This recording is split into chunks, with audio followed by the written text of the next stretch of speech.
Kasus royalti yang terjadi di Indonesia belakangan ini adalah gara-gara Ahmad Dhani dan gara-gara beberapa musisi-musisi yang mempersoalkan tentang performing rights. Ya, user merasa juga nggak pernah bayar kali atau nggak perlu bayar, itu mereka mungkin belum. Kewajiban juga dengan pemilik dan juga manajemen untuk disiplin, ya kan? Jangan sampai akumulatif jadi nanti dampaknya membesar karena memang nilainya kan juga sebetulnya tidak terlalu besar.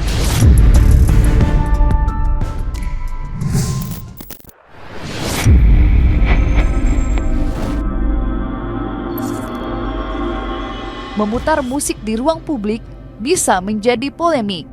Itulah yang kini diresahkan para pengusaha resto, kafe, dan tempat hiburan usai Lembaga Manajemen Kolektif Nasional memperkarakan pengusaha mie gacuan karena dianggap tidak membayar royalti atas lagu-lagu yang diputar di tempat usahanya. Mencuatnya kasus tersebut membuat musisi, masyarakat, dan pelaku usaha seakan-akan dibenturkan dalam persoalan pembayaran royalti lagu. Alhasil, publik terbelah. Ada yang mendukung langkah tegas LMKN, tidak sedikit yang mengkritiknya. Berangkat dari polemik tersebut, pengusaha kelas menengah bawah mensiasatinya dengan memutar suara kicau burung di tempat usahanya ketimbang memutar musik yang bisa berujung laporan pidana. Lantas apa kata Ketua LMKN menanggapi keresahan pengusaha yang takut memutar lagu di ruang publik tempat usahanya? Berapa banyak dan nama-nama event organizer yang bandel tidak membayar royalti tahunan loh. Kemudian kita juga memasukkan, jadi itu ada 400 lebih event dari sekian banyak event organizer. Kemudian kita juga memasukkan data kepada Mahkamah Konstitusi tentang rumah-rumah karaoke, mal-mal, tempat-tempat hiburan dan lain sebagainya yang juga sudah kita hubungi, kita surati dan masih saja tetap membandel untuk tidak membayar royalti. Oleh karena itu kita juga sudah putuskan dalam pleno kita untuk segera diproses secara hukum. Nah, seperti mohon maaf, kasus seperti mie gacuan sudah berjalan dan sebentar lagi akan berjalan yang lain-lainnya, baik itu pidana maupun perdata. Kenapa sih takut bayar royalti? Bayar royalti tidak buat usaha itu bangkrut. Royalti kita, tarif kita paling rendah di dunia. Gitu. Jadi bayar royalti, patuh hukum.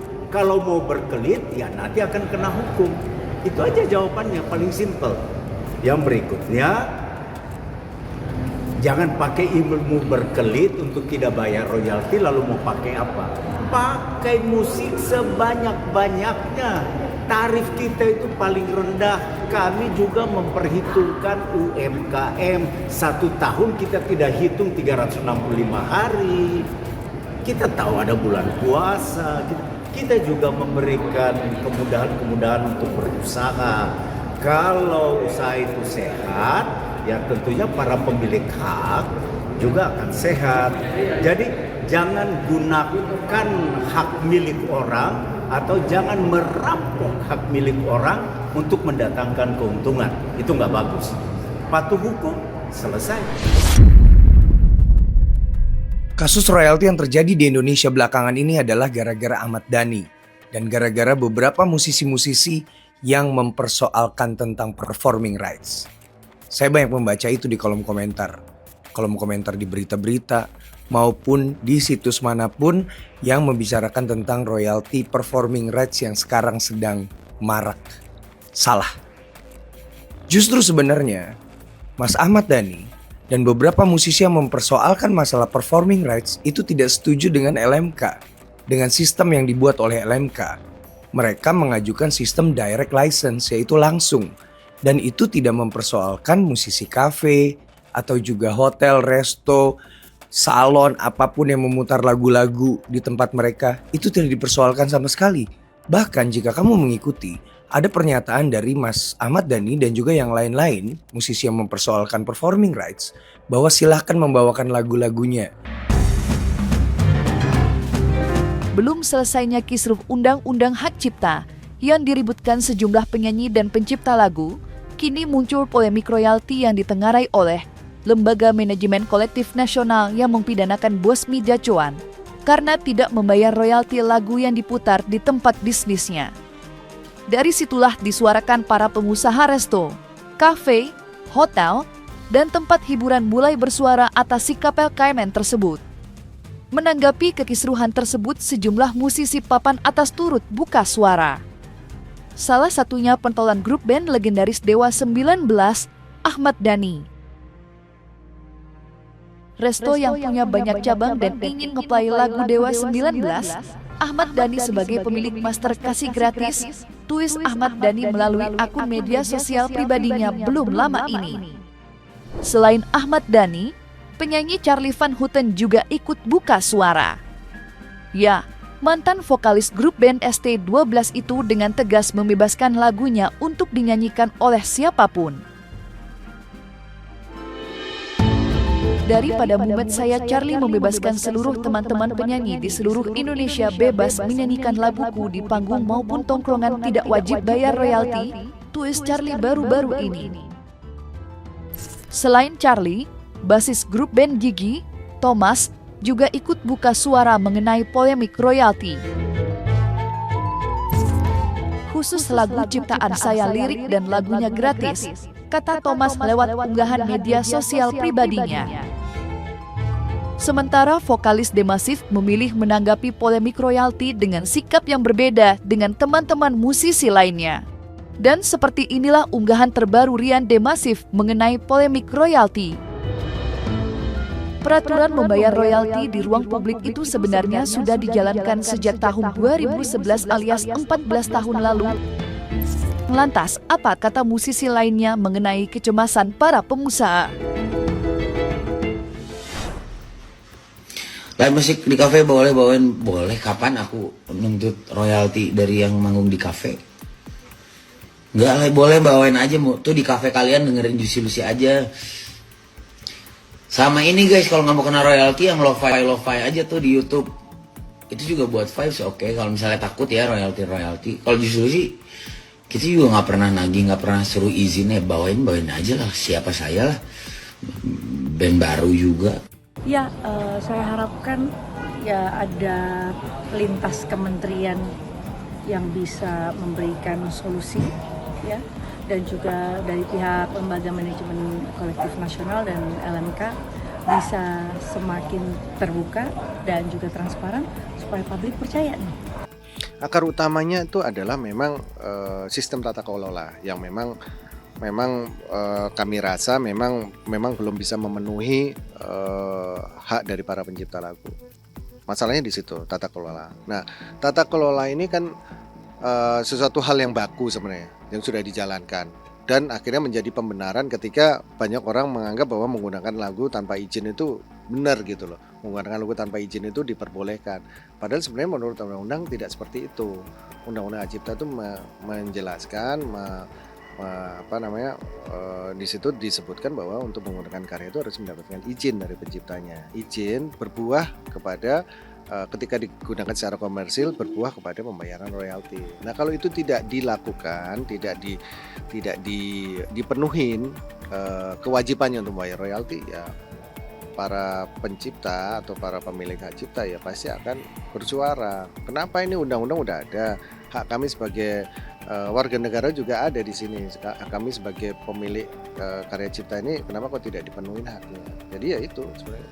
Semua itu kan sebenarnya udah ada aturannya, udah ada undang-undang hak ciptanya, udah ada undang-undang hak cipta nomor 28 tahun 2014 itu semua udah mengatur untuk menggunakan karya atau untuk mengeksploitasi karya itu ada izinnya, di lisensinya. Dan berakibat ketika lagu itu dieksploitasi secara komersial ada hak ekonominya juga. Jadi ketika ada hak ekonominya dipakai ya ingatlah sama yang pemilik hak ciptanya, itu muncullah royalti gitu.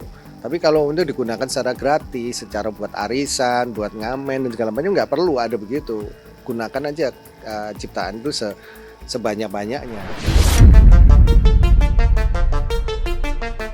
Sementara itu penyanyi Judika memilih menjernihkan polemik royalti alih-alih menyuarakan dukungannya pada pengusaha yang cemas memutar lagu.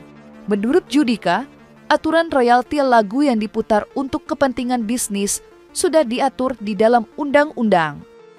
Adanya polemik antara pengusaha dengan LMKN terjadi karena kurangnya sosialisasi. Akibat dari tidak sampainya informasi mengenai hak royalti lagu yang diputar di ruang publik membuat para pengusaha kaget saat dikaji LMKN. Dan seperti inilah penjelasan Judika mengenai polemik royalti lagu yang saat ini ramai menjadi perbincangan di media sosial. Sebenarnya sekarang sudah lebih terbuka ya, lebih jelas. Memang masalah hak cipta ini kita harus belajar sama-sama, makanya ini sebenarnya yang dibutuhkan tuh diskusi, terus sosialisasi paling penting juga buat masyarakat. Ya kita lihat sekarang kan banyak somasi-somasi juga, banyak kafe-kafe, resto yang sebenarnya secara aturan sudah lama gitu ada aturan ini, tapi mungkin nggak nyampe ke semua stakeholders, mereka nggak tahu, akhirnya tiba-tiba kayak sekarang kayak baru diberlakukan gitu, padahal sebenarnya sudah lama ini aturan ini berlaku, cuman mungkin ya itu belum sosialisasinya belum maksimal, jadi belum semua tahu. Akhirnya mungkin ya user merasa juga nggak pernah bayar kali atau nggak perlu bayar, itu mereka mungkin belum terinformasi dengan baik. Jadi ini memang saatnya menurut aku ya semua mungkin harus seperti ini. Kita dari negara lain juga masih tertinggal jauh ya masalah hak cipta ya.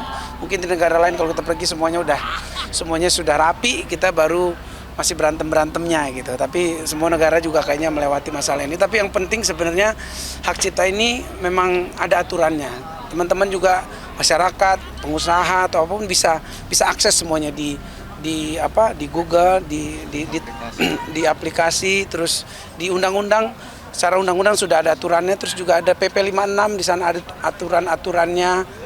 Kafe, hotel, klub, apapun itu yang memakai musik ini sebagai bagian dari usahanya. Artinya yang orang nggak paham adalah sebenarnya setiap pemakaian musik ini ada hak komersilnya, di sana ada hak pencipta. Itu basicnya gitu. Jadi nanti lengkapnya ya dilihat semua itu ada aturannya. Banyak kan jenis usahanya juga banyak. Artinya royalti ini kan terus berjalan.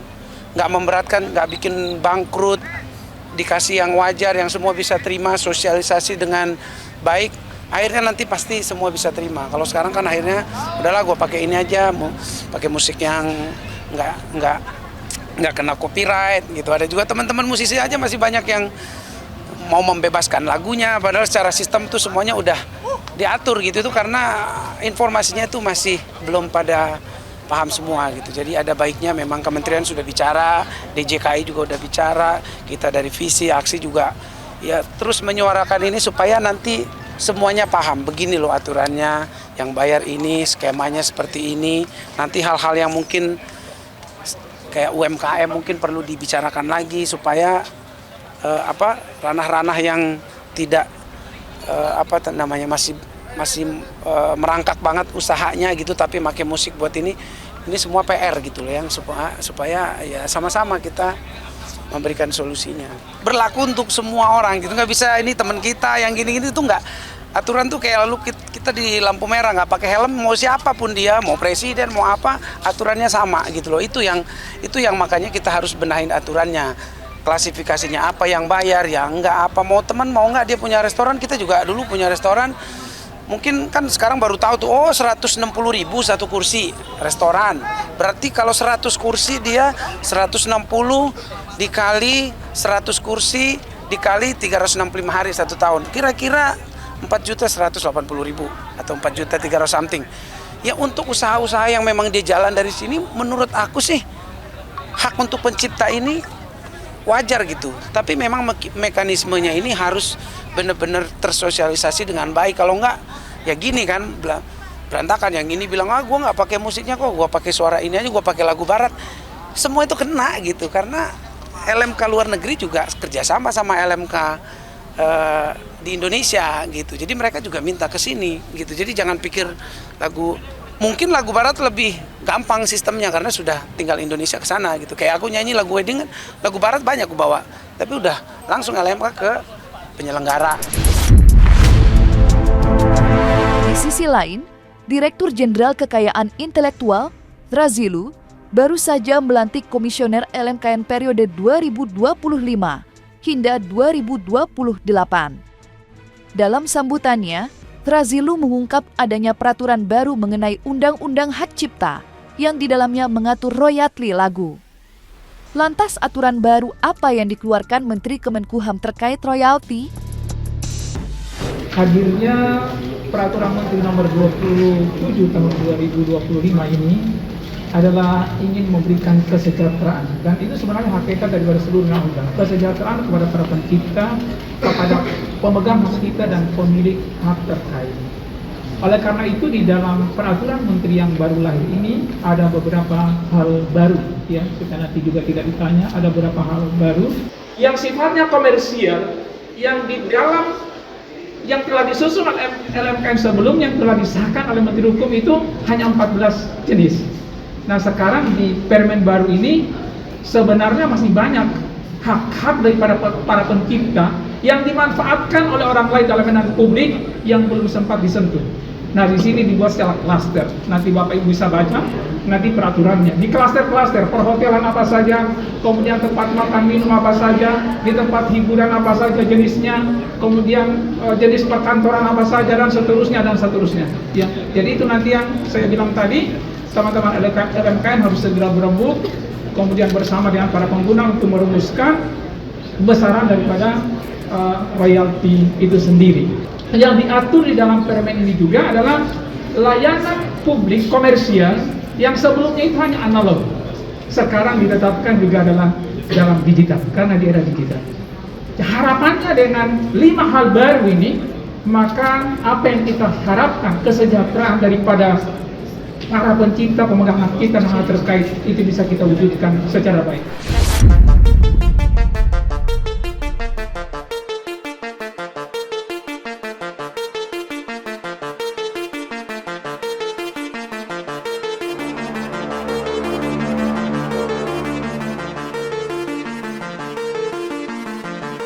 Nah, selesai sudah Cumi Lovers, dan jangan lupa untuk like, subscribe, dan juga share channel YouTube Cumi Cumi.